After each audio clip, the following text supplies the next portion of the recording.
Salut les ouin-ouin, je fais une vidéo test sur une nouvelle technique pour vous présenter, pour parler littérature et compagnie. Je vais vous faire des captures d'écran. Vous allez suivre en direct l'évolution de mon prochain bouquin.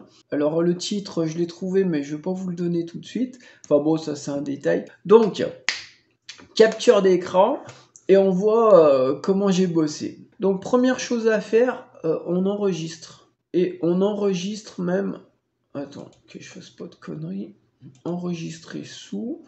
Comme ça, on a toutes les anciennes versions. Et si jamais on veut faire un retour en arrière, si on a été un peu trop rapide dans la correction ou trop, trop enjoué ou trop déprimé et que ça risque de s'en ressentir sur le texte, on pourra en revenir. Là, c'est un chapitre. Je démarre le chapitre et je présente Ron, un de mes personnages, qui est assez singulier, on va dire. Chapitre d'avant, on l'avait rencontré, on l'avait juste croisé, et là, je démarre, je le présente. Et j'avais écrit ça au début. Ron, c'est mon colocataire, 1 semaine sur 2 et la moitié des vacances scolaires. Et puis là, je reprends et je suis pas très content. Donc, j'enrichis le truc. Et j'écris, Ron, point d'interrogation. Oh non, ce n'est pas seulement un faux soldat, maître nageur à 16 heures et tireur fou en dilettante. C'est aussi mon colocataire. En fait, ça fait référence à ce qui s'est passé avant. Il y a eu une fusillade, Ron il était déguisé en soldat, et ils ont dû sauter dans un fleuve, dans l'eau. C'est un petit clin d'œil. Alors, comment j'ai procédé? Je me suis dit, ouais, on va donner un peu du peps, donc Ron, point d'interrogation. Oh, j'enrichis avec une ponctuation un peu plus variée, point d'interrogation, point d'exclamation. Là, je mets un point virgule. Je fais une phrase longue qui est scindée en deux en fait par le point virgule, et après je fais une phrase qui est un petit peu plus courte. Alors, elle n'est pas très courte non plus, mais ça casse le rythme. Voilà, pareil, le Ron au début, il interpelle. Ron? Oh non, j'avais marqué comme ça, regardez. J'avais marqué 16 heures. Et alors là, il faut faire gaffe que le correcteur, il me l'a pas trouvé celle-là. Donc il faut bien se relire. Donc c'est les siennes d'heures. J'efface. C'est cool, vous allez pouvoir suivre tout ce que je fais. Alors, ensuite, un autre chapitre. Donc je vous donne le contexte. Je vous donne pas toujours le contexte, quand ça n'a pas d'intérêt, on s'en fout. Mais là, en fait, ils sont dans un vieux théâtre et ils font une visite guidée. C'est Ron qui fait la visite, qui est le guide. C'est une visite qui est proposée à des enfants qui sont aveugles.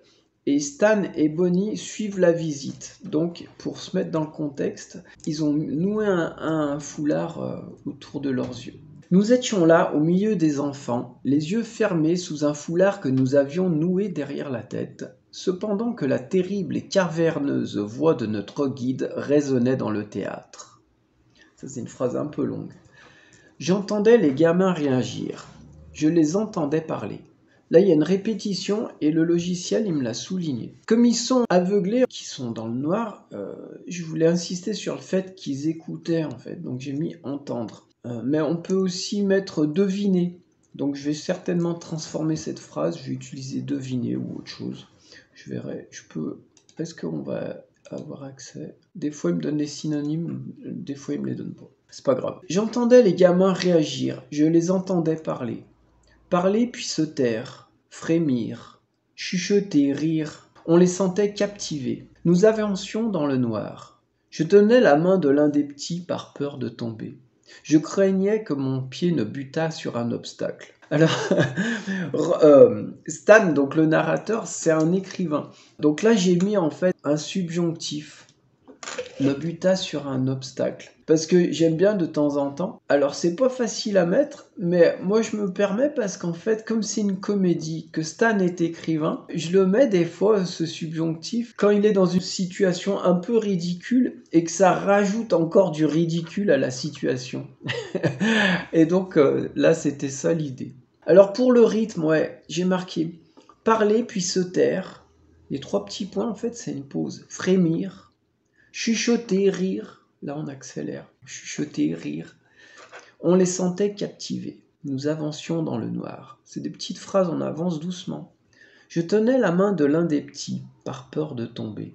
Je craignais que mon pied ne butât sur un obstacle. Voilà.